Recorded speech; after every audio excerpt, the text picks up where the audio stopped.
coming to you live from the Beaver County Auto Studios. It is the Pittsburgh Sports Live Pirates Hot Stove Show. I am Noah Hiles. Alongside me is Alex Stumpf. Alex, episode 2, how's it going, buddy? Pretty good. Thanks for having me on. Yeah, I should say episode 2 with me, the host. My second guest last time was Alan Saunders, was the first one. Alex, the second one. And Alex, we got a little bit to get into.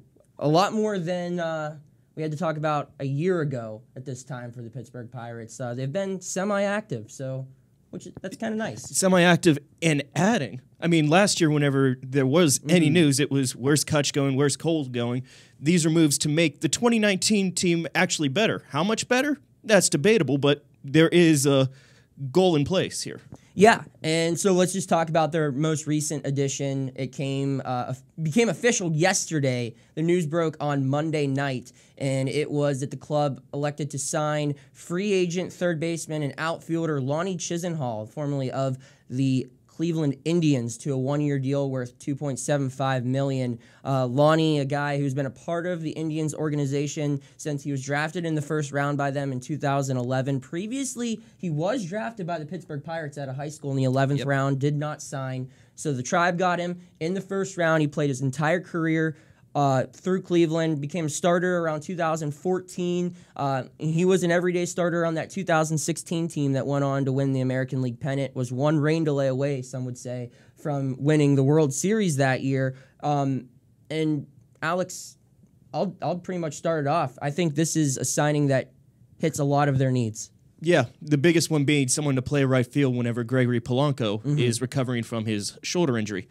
Lonnie also has his injury history, so taking a gamble there probably makes sense. I mean, whenever you first hear in the news, it's like, oh, they're going to, trade him in for parts, right there, distribute, okay, Polanco needs a shoulder, someone needs a calf, probably save those UCLs just in case someone needs them in the pitching staff. But he looks like a good fill-in right now who could, if he stays healthy through even just May, and whenever Polanco comes back, assuming Polanco's out for that long, it could be shorter, could be longer, that would be a pretty good fill-in. Because right now the plan was, before this, to put Adam Frazier probably in right field. And then starting either Kevin Newman or Kevin Kramer or Eric Gonzales at second base and shortstop, some combination of those two.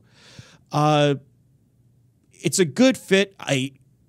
The bat has played the last 2 years whenever he has been on the field. Yeah, and he's only had 2 seasons so far since becoming a major leaguer in 2011, excuse me. He's had 2 seasons where he's had over 450 at-bats. In both of those seasons, 25-plus doubles. So, he's a guy, and I think he'll benefit, left-handed bat, he'll benefit from that Clemente wall. The only thing that I don't necessarily love about this signing is the fact that they're replacing Polanco, a guy who struggled with injuries, with Lonnie Chisenhall, a guy who has been famous for struggling with injuries. He was someone the Indians had a lot of, hope for coming up through their system. He was kind of used as a super utility guy his first couple years in the majors, and then they put him at third base expecting him to be the guy there. And a little no-name guy named Jose Ramirez kind of forced him into the outfield. But Lonnie, if he could stay healthy, is going to make for a very good fourth outfielder on this team and a very good replacement, I think, while Polanco's out. You brought up the Clemente wall. For curiosity's sake, he only's had about 350 plate appearances over the last 2 years, but I took his fly balls and I overlaid them PNC Park's dimensions, and there were about 5 or 6 fly balls that weren't home runs in Cleveland that would be a home run in PNC Park, so maybe you could add a little bit of artificial power here. Good fly ball rate. It's the type of things good peripherals that you want from a ball player. And if he can stay healthy, this could be really good. And once Polanco comes back, he could be like that Matt Joyce type of outfielder, fourth guy, pinch hitter extraordinaire. So this will be a good transition into what I want to talk about next with you, Alex. And I looked at Chisenhall because ideally, as a lefty with the Clemente wall, you want him to be able to pull the ball down the right field. And that's something that many Pirates need to work on. Josh Bell, Polanco, you've seen the more he pulls the ball, the better his offensive production is. And with a new hitting coach in Eckstein, you figure that's going to be the focus for the guys they have in addition to Lonnie, who pretty much hits the ball equal to all fields. It's almost like split right down the middle, like 33, 33, 33, if you look at it throughout his entire career. But the Pirates make an addition, and we actually have talked about this off the air, about how some clubs are using multiple hitting coaches to really help increase their offensive production, and it looks like the Pirates will be added to that long list of teams who are doing that. They hired Jacob Cruz, formerly of the Chicago Cubs. 2 years ago, he was their Double-A hitting coach. Last year, he was in charge of their entire minor league system as far as hitting went. Before that, 6 years with the Arizona Diamondbacks. What do you think of this hire? I think this is the second, not to just throw the word analytics around, but this is the second analytical hitting coach hire that the Pirates have. The Cubs have been notorious for being one of the more progressive farm systems in terms of their development. And like you said, Cruz was one of the main guys there. So this is a good hire. I think the only concern that you could have is, well, do you really want two analytics people? Maybe you want one guy and, one traditional hitting coach. But I don't see that really being a problem. I like this hire. Yeah, and, of course you don't have a problem with more analytics Never. people. Never. But I think that when you have guys that support analytics, I think a nice buffer would be major league experience to go along with that. And Cruz has been in the majors. He has 9 years of major league experience. He also played professional ball in Korea, Japan. So he's played the game a lot. So he's done it the old school way, and he understands the new school way. So I think that combination, along with the addition of Eckstein, who will be probably his boss, I would assume. Yeah, this is the assistant hitting coach. And bringing them in at the same time is good, so they establish a way to work together. They can establish a plan coming into March when they head down to Bradenton. Next up on the list, more Indians and Pirates relations. I feel like, Cleveland and Pittsburgh, they say we don't get along, but that's been the source of pretty much all Pirates discussion so far this offseason. It is a trade that the Buccos made with the Indians about a month ago, I would say. A little less, but a little less, who knows?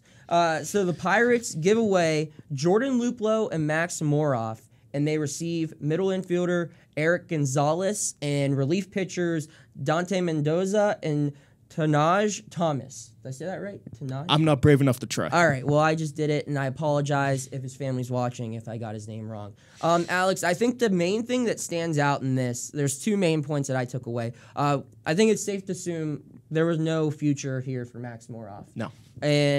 But the guy that they give away that might have raised a couple of eyebrows is Jordan Luplow.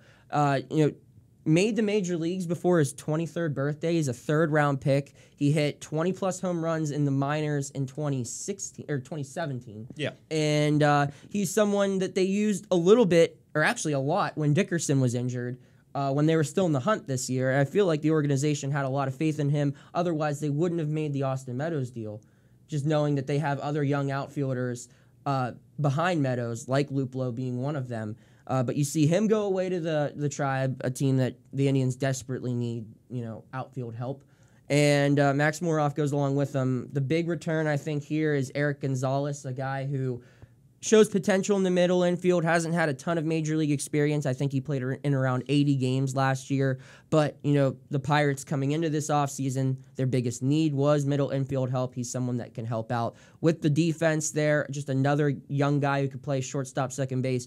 And when you look at the middle infield in Cleveland, he wasn't going to beat out Francisco Lindor or Jose Ramirez or, Yandy Diaz or whoever else they put out there. So. No, he was kind of a guy without a position. And that's kind of Cleveland. how Max Moroff and Jordan Luplow were in Pittsburgh. Yeah. Moroff was gone. Whenever he didn't get the September call-up, the fact that they were able to trade him for anything instead of just having to non-tender him, you would view as a kind of plus in any way.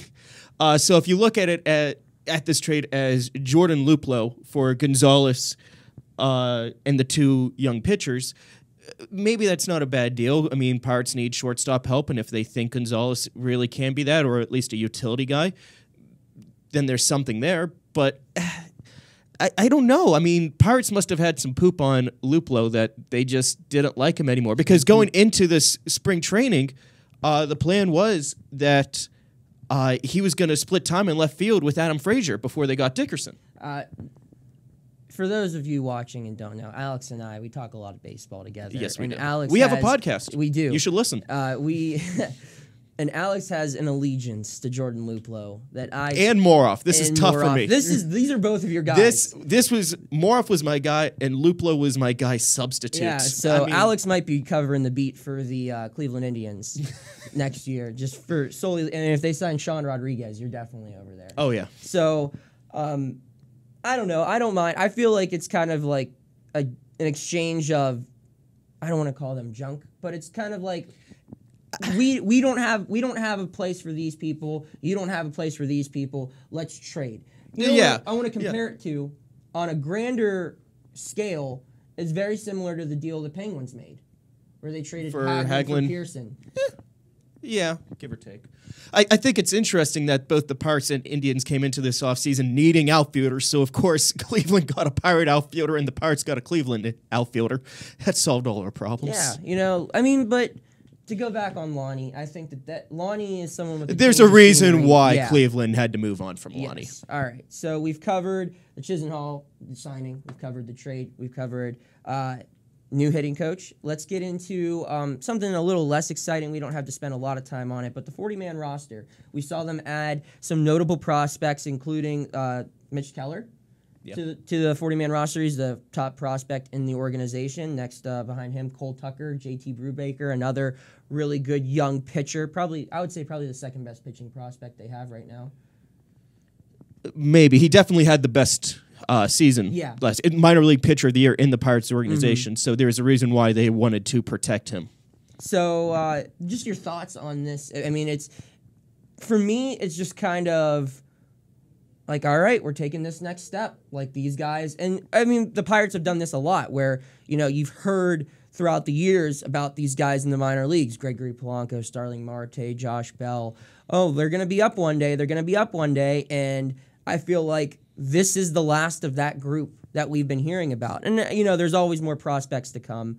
So next it's going to be, we're hearing about Swaggerty and who else? I don't know. Hayes is the next guy. Hayes, yeah. Hayes, I think, is the best kid in the farm system right now. Yeah. So, but I think that these announcements with Keller, with Brubaker, with Tucker, it's just saying the next wave, they're coming. And I don't know about Cole Tucker. I don't know where he really fits here. Maybe if he can outplay the likes of Kramer and Newman or whoever else they bring in for shortstop one day, that's where he'll fit in on this team. But the Keller thing, that's exciting. Do you think we see Mitch Keller pitch a major league game this year? I wouldn't be surprised. Wouldn't be surprised. I mean, you need 7 or 8 starters anyway to get through a system or get through a season. And Musgrove and Archer both coming into this spring training after surgery. So maybe they're not 100%. Maybe they need some time to unwind in the middle of the year. I think Keller is a real possibility to come up to the majors. But going back to the Tucker thing. Okay.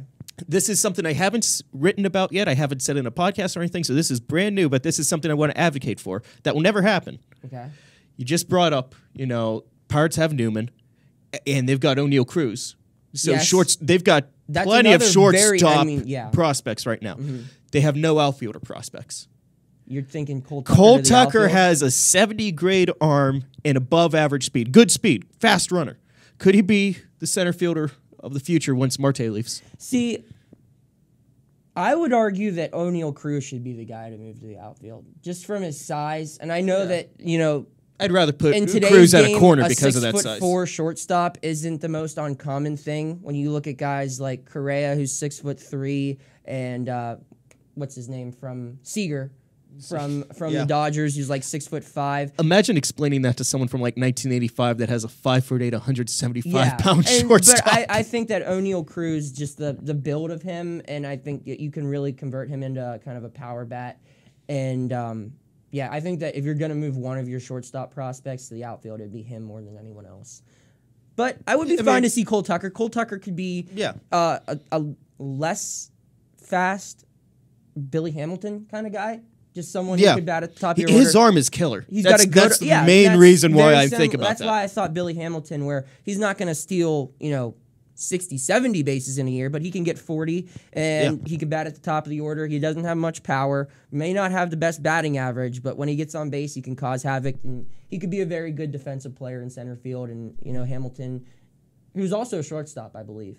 I think he was. And then, if you're a shortstop and you're that fast, you're only going to take like 3 steps to field any given ball. So use it. Yeah, use your speed. So that'll transition us to. And one more thing. Okay. One guy who was not added that I think could be Rule 5 fodder is Brandon Waddell. Okay. I really like this guy. I covered a game in Altoona this year where he pitched like 8 2/3 shutout ball. He had to be pulled because he hit like 110 pitches. He couldn't finish it off. And we were waiting for him for about an hour and a half after the game because he was doing his post-game workout. He had a really good, strong season in the minor leagues. Workhorse, really, really, really exciting. Not exciting in the fact that he lights up radar guns or anything like that, but this is the type of guy who, he was his college big game pitcher. There's something here. I like this kid. I hope he can stay in the system another year, but if someone picks him up, good for him. I think he could be something special. All right. That was our 40-man roster talk. Covered a little bit of minor league baseball. Now we're going to round up our Pirates talk here. We got 2 more things we're going to do. We got to play a game after, but first we got to do this.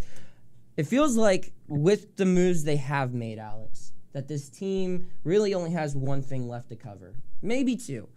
They needed someone to replace Polanco for his timeout. They go out, they get a lefty who can play right field. So they have that taken care of. They needed a little bit of more, not a little bit, they need a lot more power in the infield. So they sign a guy to platoon with Colin Moran. They get Jung Ho Gung back on a 1-year deal, or 2 years. 1 year. 1 year. 1 year.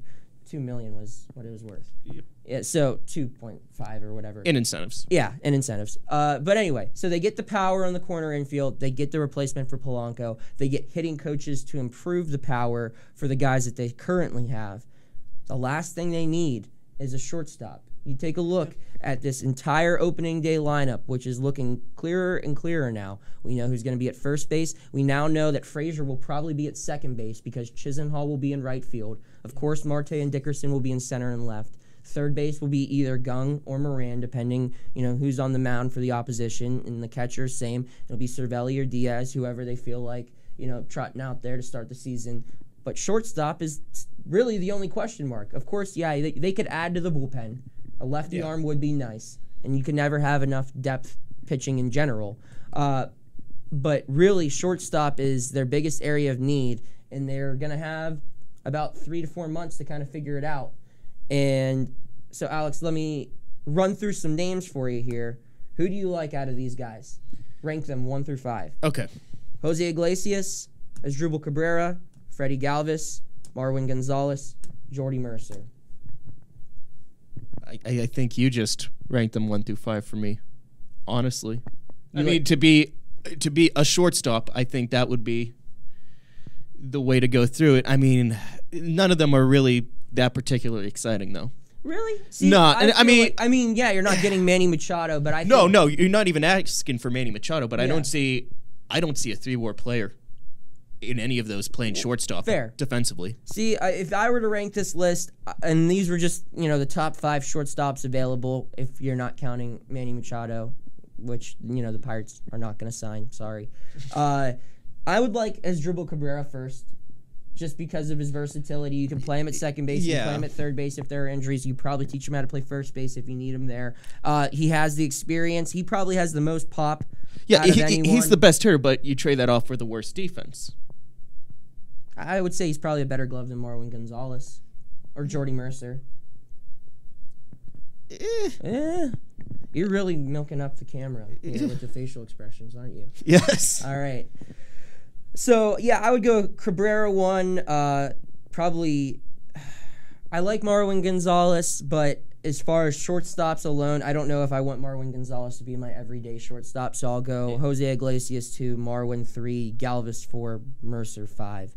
I feel like if they're going to bring back Mercer, then, we're just pretty much admitting that Newman's the everyday guy, which I think you and I can both agree that he's not ready for that. No, not yet. And Galvis is kind of you really don't know what you're getting with him.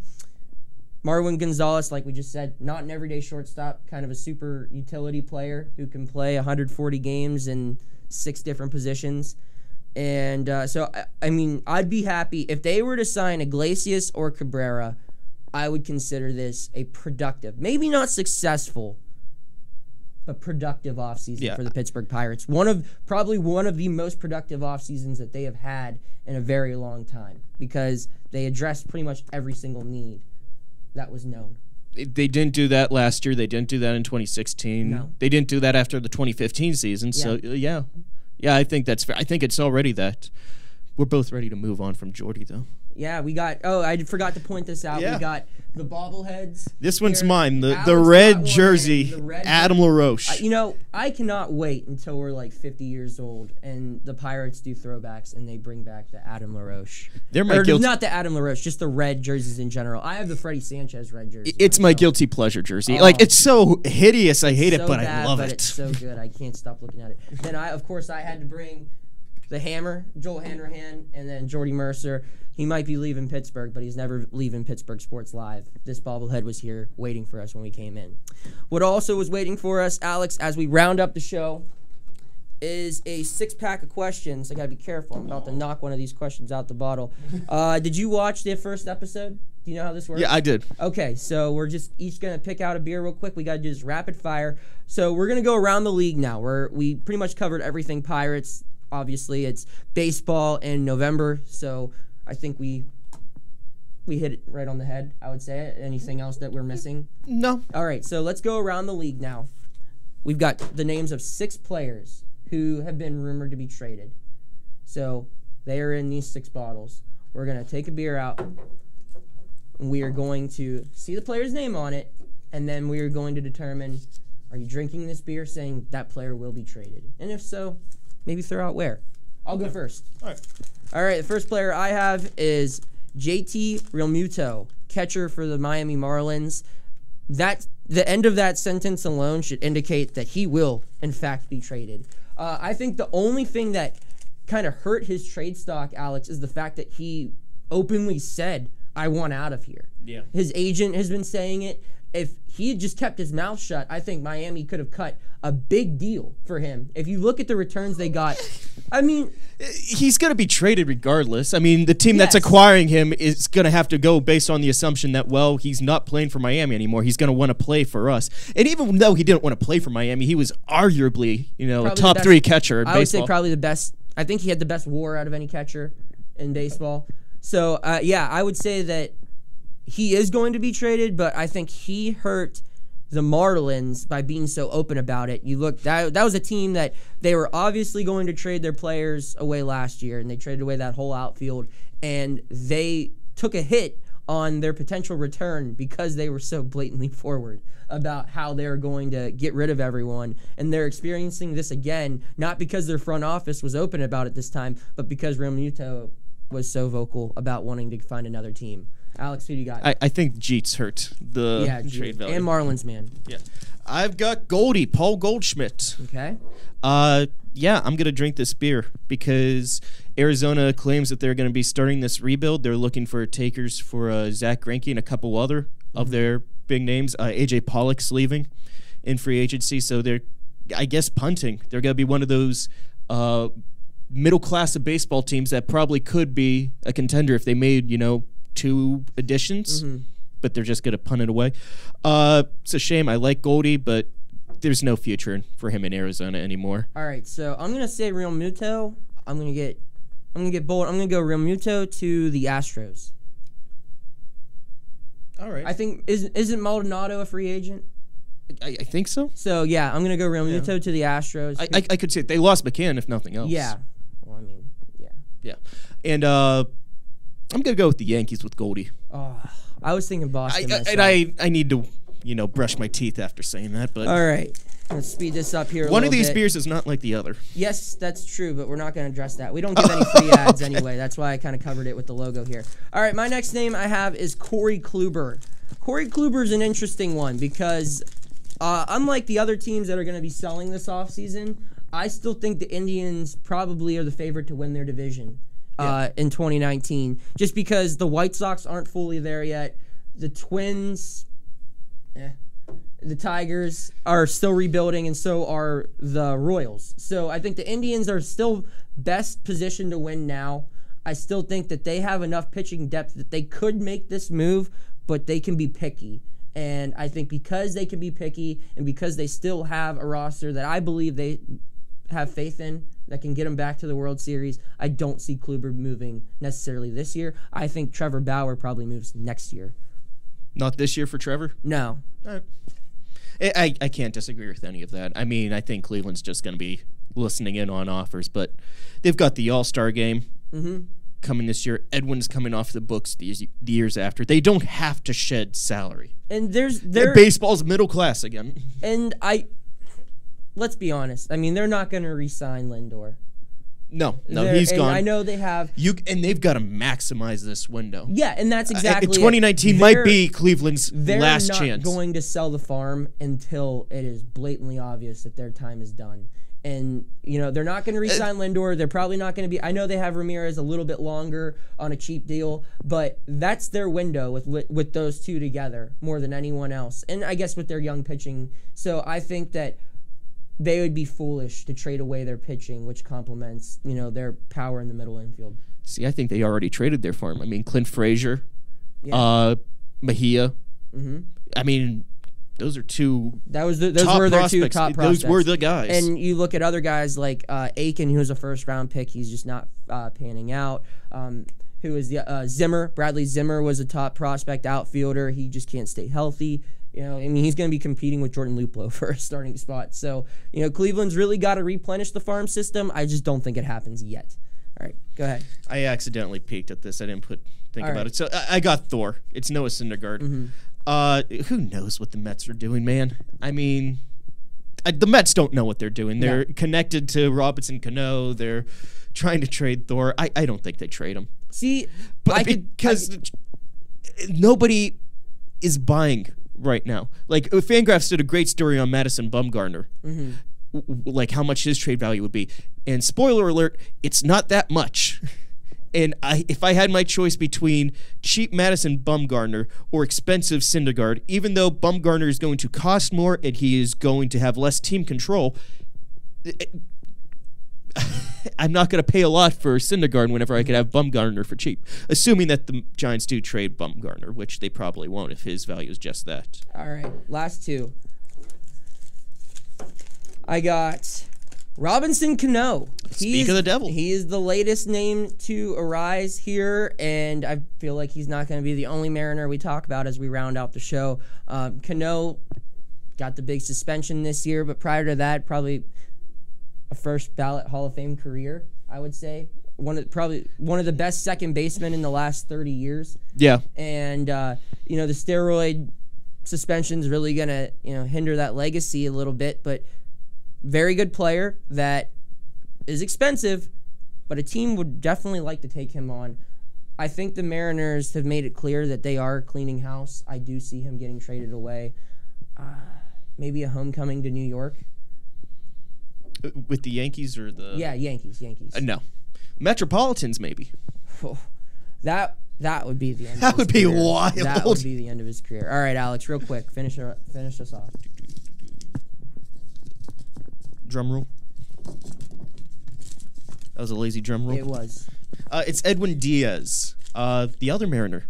Yes. You teased everyone with that. I did. It's like I wrote all these names and put them in bottles before the show. Wow. I know. Yeah, Edwin Diaz was, if you buy saves as the be-all, end-all stat for a closer, which Alex hates. Don't. Yeah. He was the best closer in baseball last year. Or even with that. Without that, he was one of the best closers in baseball. If you look through strikeouts, really ERA. The best closer in his division, but Blake Trinan. All right, so he was the second best closer in his division. Yeah. I had a brain fart there, so wait a minute. Yeah, but this is the type of guy that teams overpay for.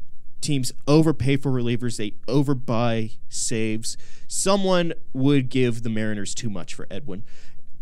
I'm liking these crazy trade rumors where like the Mets would only take Robinson Cano, if they add Edwin Diaz, and if the Mariners take Jay Bruce. Yeah, I mean, I think... So I'm drinking this beer. I don't think it's going to be one of those crazy trades, though.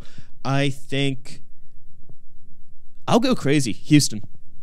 I could see Houston that. just builds a juggernaut of a base. I'll go. Actually, I know. I think I might have hinted at them already, but Boston, they're going to be looking to replace Kimbrel. If they don't sign Kimbrel, So I can see that definitely. I could totally see that being a place where. Do they have enough in the farm system anymore? I mean, they just won 108 games, so I can't really. They can find something in a World Series. I can't really criticize Dombrowski, but holy cow, he just gutted that farm system fast. Well, I mean, it resulted. It got a ring. I can't argue with it. I can't argue with it, but.